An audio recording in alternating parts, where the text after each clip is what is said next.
అందరి కళ్ల ముందే ఒక పెద్ద ఐటీ కంపెనీలో ఏకంగా 4 ఏళ్లపాటు ఒక సీక్రెట్ క్రైమ్ నెట్వర్క్ నడుస్తోందంటే నమ్మగలమా? కానీ ఇది నిజం. నాసిక్లో జరిగిన ఒక షాకింగ్ అండర్ కవర్ ఆపరేషన్ కథ ఇది. అవును, మనం కలలు కనే కార్పొరేట్ ఆఫీసులు, గొప్ప ఉద్యోగాలు. కాని అలాంటి ఒక ఆఫీసే ఒక ప్రమాదకరమైన చీకటి ప్రపంచానికి అడ్డాగా మారిందంటే ఊహించుకోవడానికే భయంగా ఉంది కదా. కాని ఇది ఊహ కాదు. ఇదేదో సినిమాలో చూసే క్రైమ్ థ్రిల్లర్ కథ కాదు. నాసిక్లోని టీసీఎస్ బీపీఓ ఆఫీసులో బయటపడిన ఒక షాకింగ్ నిజం. దీని వెనకున్న వివరాలు తెలిస్తే నిజంగా మనం నిశ్చేష్టులైపోతాం. సరే, మరి ఇంత పెద్ద నెట్వర్క్ ఎలా బయటపడింది? ఇక్కడే మన కథలోకి పోలీసులు ఎంటర్ అవుతారు. అది ఒక డేరింగ్ అండర్కవర్ ఆపరేషన్తో. ఈ మిషన్ కోసం స్పెషల్గా ఒక టీం ఫామ్ అయింది. అందులో ఉన్నది 7 ధైర్యవంతులైన మహిళా పోలీస్ ఆఫీసర్లు. వాళ్ళేకంగా 42 రోజులపాటు ఆ కార్పొరేట్ ఆఫీస్లో ప్రాణాలకు తెగించి ఒక అండర్ కవర్ మిషన్ నడిపారు. అసలు వాళ్ల ప్లాన్ ఏంటంటే, కొంతమంది క్లీనింగ్ స్టాఫ్గా, మరికొంతమంది కొత్త ఎంప్లాయీస్గా ఆఫీస్లో జాయిన్ అయ్యారు. అక్కడ జరుగుతున్న ప్రతి చిన్న విషయాన్ని గమనిస్తూ వచ్చారు. ఈ ఆపరేషన్ను నాసిక్ పోలీస్ కమిషనర్ సందీప్ కర్ణిక్ స్వయంగా లీడ్ చేశారు. ఇక అసలు బ్రేక్ త్రూ ఎప్పుడొచ్చిందంటే, ఒక నిందితుడు అండర్కవర్ ఆఫీసర్ అని తెలియక ఆమెతోనే తప్పుగా ప్రవర్తించాడు. అప్పుడు ఈ గ్యాంగ్ మొత్తం రెడ్ హ్యాండెడ్గా దొరికిపోయింది. సరే, అసలీ నెట్వర్క్ బాధితులను ఎలా టార్గెట్ చేసేది? వాళ్లను ఎలా తమ కంట్రోల్లోకి తెచ్చుకునేది? ఇది చాలా పద్ధతిగా, పక్కా ప్లాన్తో జరిగిన నేరం. వాళ్ళు ఎవర్ని పడితే వాళ్లను టార్గెట్ చేయలేదు. ముఖ్యంగా 18 నుంచి 25 ఏళ్ల వయసున్న అమ్మాయిలు, అది ఆర్థికంగా ఇబ్బందులు పడుతున్న వాళ్లే వీరి టార్గెట్. ఎందుకంటే ఉద్యోగం పోతుందనే భయం వాళ్లలో ఎక్కువగా ఉంటుంది కదా. సో వాళ్లను లొంగదీసుకోవడం తేలికని వీళ్ల ప్లాన్. ముందుగా వీకెండ్ ట్రిప్స్ అని చెప్పి రిసార్ట్లకు, వాటర్ పార్కులకు తీసుకెళ్లి నెమ్మదిగా వాళ్లను తమ వలలో వేసుకునేవాళ్లు. వీళ్లు వాడిన అత్యంత ప్రమాదకరమైన టెక్నిక్ ఏంటంటే సైకలాజికల్ ఐసోలేషన్. ఇదొక రకమైన బ్రెయిన్ వాషింగ్ అనమాట. అంటే బాధితులను వాళ్ల ఫ్యామిలీ నుంచి, ఫ్రెండ్స్ నుంచి, అందరినుంచి దూరం చేసేయడం. దాంతో వాళ్ల మీద పూర్తి కంట్రోల్ వస్తుంది. మరి దీన్ని ఎలా చేసేవాళ్లంటే, ఫస్ట్ స్టెప్ ఫ్యామిలీ నుంచి వేరు చేయడం. మీ ఇంట్లో వాళ్లకు నీమీద ప్రేమ లేదు, వాళ్ళు నిన్ను అర్థం చేసుకోవట్లేదు అని పదే పదే చెప్పి వాళ్లలో ఒక రకమైన సెల్ఫ్ డౌట్ క్రియేట్ చేసేవాళ్లు. చివరికి వాళ్ళు ఆ నెట్వర్క్ మీద తప్ప ఇంకెవ్వరిమీద ఆధారపడలేని పరిస్థితికి తీసుకొచ్చేవాళ్లు. అసలు ఈ దారుణం వల్ల ఎంతమంది అమ్మాయిల జీవితాలు నాశనమయ్యాయి? ఆ లెక్కలు చూస్తే నిజంగా చాలా బాధేస్తుంది. ఇప్పటివరకు ధైర్యం చేసి బయటకు వచ్చి మాట్లాడిన వాళ్లు 15 మందికి పైనే ఉన్నారు. కానీ పోలీసుల అంచనా ప్రకారం బాధితుల సంఖ్య 50 వరకు ఉండొచ్చట. అంటే బయటకు చెప్పుకోలేక ఇంకా ఎంతమంది లోలోపలే కుమిలిపోతున్నారో ఆలోచించండి. సరే, ఇది కేవలం ఒక ఆఫీస్లో జరిగిన నేరం మాత్రమే కాదు. ఈ ఘటన మనందరికీ, మన సమాజానికి ఒక పెద్ద హెచ్చరిక లాంటిది. ఈ కేసు దర్యాప్తులో ఒక ముఖ్యమైన విషయమేంటంటే, మన సంస్కృతిని, మన మూలాలను మనం సరిగ్గా అర్థం చేసుకోలేకపోవడం వల్లే ఇలాంటి గ్యాంగ్స్ మనల్ని ఇంత సులువుగా లొంగదీసుకుంటున్నాయి అనే ఒక వాదన ముందుకొచ్చింది. అంటే మన విలువలను మనం వదిలేయడమే వాళ్లకు అస్త్రంగా మారుతోందన్నాట. అయితే ఆగండి, కథ ఇక్కడితో అయిపోలేదు. ఇది కేవలం ఆఫీస్లో జరిగే వేధింపుల కేసు కాదు. ఈ ఆపరేషన్లో దీనికంటే చాలా పెద్ద భయంకరమైన విషయాలు బయటపడ్డాయి. అసలే ఈ నెట్వర్క్ అంతిమ లక్ష్యమేంటి? కేవలం వేధించడమేనా? లేక మత మార్పిడుల లాంటి కుట్రలేమైనా ఉన్నాయా? అసలు దీని వెనక ఉన్న మాస్టర్ మైండ్స్ ఎవరు? ఈ ప్రశ్నలన్నింటికీ సమాధానాలు మా తర్వాతి భాగంలో చూద్దాం. కార్పొరేట్ జిహాద్ వినడానికే చాలా కొత్తగా, షాకింగ్గా ఉంది కదూ. దేశంలోనే ఒక టాప్ ఐటీ కంపెనీలో ఒక పద్ధతి ప్రకారం మత మార్పిడుల కోసం కుట్ర జరిగిందని పోలీస్ ఎఫ్ఐఆర్ చెప్తోంది. అసలు టీసీఎస్ నాసిక్ బ్రాంచ్లో ఏం జరిగింది? వివరంగా చూద్దాం. ఒక్కసారి ఈ మాటలు వినండి. ఒక ఉద్యోగితో అన్న మాటలివి. ఇది మామూలు ఆఫీస్ హెరాస్మెంట్ కాదని అర్థమవుతోంది కదా. ఇది ఒక వ్యక్తి నమ్మకం మీద, విశ్వాసం మీద జరిగిన దాడి అని ఈ ఒక్క వాక్యం తేల్చి చెప్తోంది. సరే, ఈ కుట్రను ఎలా అమలు చేశారంటే, పోలీసుల ఇన్వెస్టిగేషన్ ప్రకారం మొదటి స్టెప్ హిందూ ఉద్యోగులని టార్గెట్ చేయడం. వాళ్ళ మత విశ్వాసాల మీద కావాలనే పదే పదే మానసికంగా దాడి చేశారట. వాళ్ళ కాన్ఫిడెన్స్ని పూర్తిగా దెబ్బతీయడమే వాళ్ళ మెయిన్ టార్గెట్. అంటే వాళ్ళని మానసికంగా ఎలా దెబ్బతీశారంటే, ఉదాహరణకి శ్రీకృష్ణుణ్ణి ఉమనైజర్ అని, శివలింగం గురించి అసభ్యంగా మాట్లాడటం, ఇంకా ద్రౌపది గురించి తప్పుగా చెప్పడం, అసలు హిందూ దేవుళ్లంతా ఫేక్ గాడ్స్ అని ప్రచారం చేయడం. ఇలా ప్రతిరోజూ ఒక సిస్టమాటిక్గా వాళ్ల నమ్మకాల్ని దెబ్బతీస్తూ వాళ్లల్లో ఒక రకమైన ఇన్సెక్యూరిటీని క్రియేట్ చేసే ప్రయత్నం జరిగిందనమాట. సరే, మరి ఈ వేధింపులు అసలు వ్యక్తుల జీవితాలని ఎలా ప్రభావితం చేశాయి? బాధితుల కథలు ఏంటో చూద్దాం. ముందుగా సంజయ్ అనే ఒక ఉద్యోగి కేసుతో మొదలుపెడదాం. సంజయ్ని ఎందుకు టార్గెట్ చేశారంటే, అతను తన మతాన్ని, పూజల్ని చాలా ఓపెన్గా ఫాలో అవుతాడట. బహుశా ఇదే అతని టీం లీడర్ అయిన తౌసీఫ్ అత్తర్కి నచ్చలేదు. అందుకే అతన్ని టార్గెట్ చేశాడని ఆరోపణలున్నాయి. ఇక వేధింపులు ఏ స్థాయికి వెళ్లాయంటే, పాపం సంజయ్ వాళ్ల నాన్నకి పక్షవాతమొచ్చింది. అలాంటి ఒక ఫ్యామిలీ ట్రాజడీ టైంలో కూడా వాళ్లు వదల్లేదు. అతని ఎమోషనల్ వీక్నెస్ని మతమార్పిడి కోసం ఒక ఆయుధంగా వాడుకున్నారు.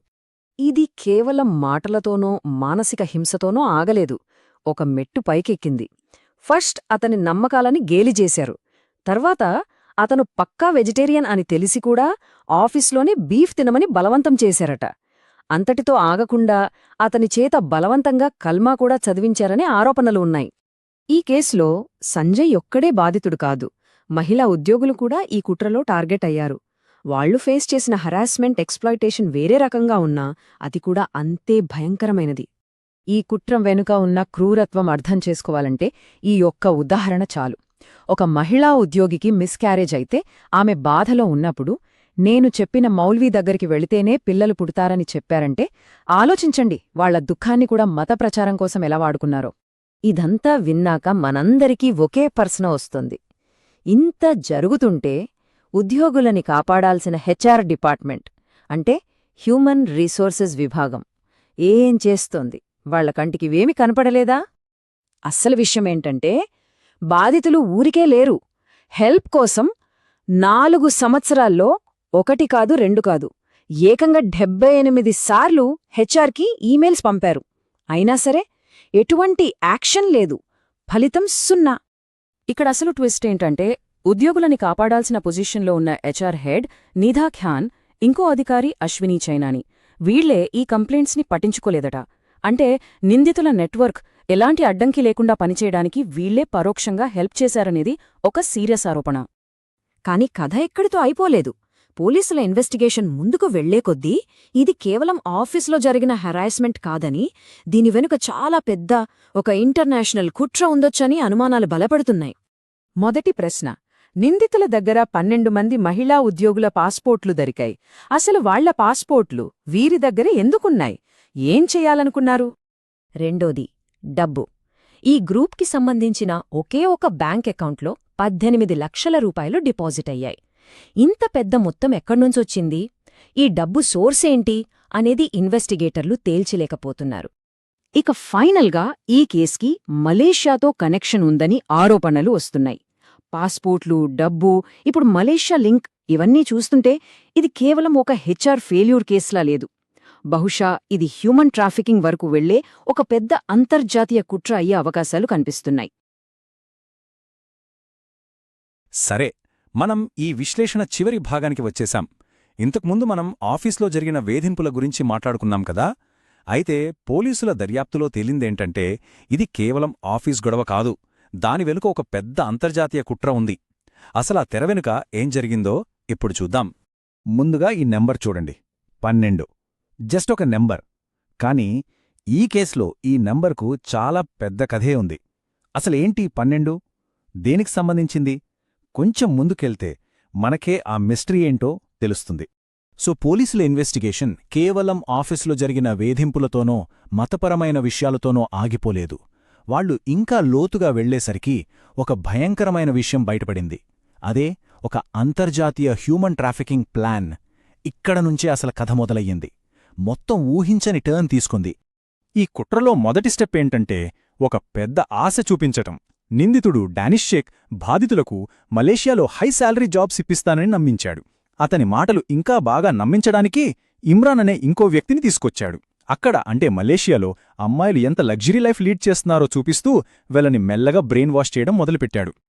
ఇప్పుడు గుర్తొచ్చిందా ఆ నంబర్ 12? అదే ఇది. ఆ క్రమంలోనే ఏకంగా 12 మంది మహిళల పాస్పోర్ట్లు, వాళ్ల ఒరిజినల్ ఆధార్ కార్డ్స్, మార్క్షీట్స్ ఇలాంటి అన్ని ఇంపార్టెంట్ డాక్యుమెంట్స్ని తన దగ్గర పెట్టేసుకున్నాడు. అంటే ఒక రకంగా వాళ్లని తన కంట్రోల్లోకి తెచ్చేసుకున్నాడనమాట. సో పోలీసులకి అర్థమైంది ఏంటంటే ఇది ఉద్యోగాల పేరుతో జరిగే మామూలు మోసం కాదు. అసలు ప్లాను ఈ అమ్మాయిల్ని మలేషియాకు స్మగుల్ చేసి అక్కడుండే ఏవో ఫారిన్ గ్యాంగ్స్కి అప్పగించేయడం. ఇది పోలీసులు బలంగా నమ్ముతున్న విషయం. ఇది చాలా సీరియస్ పాయింట్. అయితే ఇంత పెద్ద ట్రాఫికింగ్ ప్లాన్కి డబ్బులెక్కడ్నుంచొస్తున్నాయి? అసలు ఫండింగ్ ఏంటి? ఇక్కడే ఈ కుట్రలో మరో షాకింగ్ యాంగిల్ బయటపడింది. ఇది కేవలం హ్యూమన్ ట్రాఫికింగ్ మాత్రమే కాదు, దీని వెనుక ఒక పెద్ద ఫైనాన్షియల్ ఫ్రాడ్ కూడా నడుస్తోంది.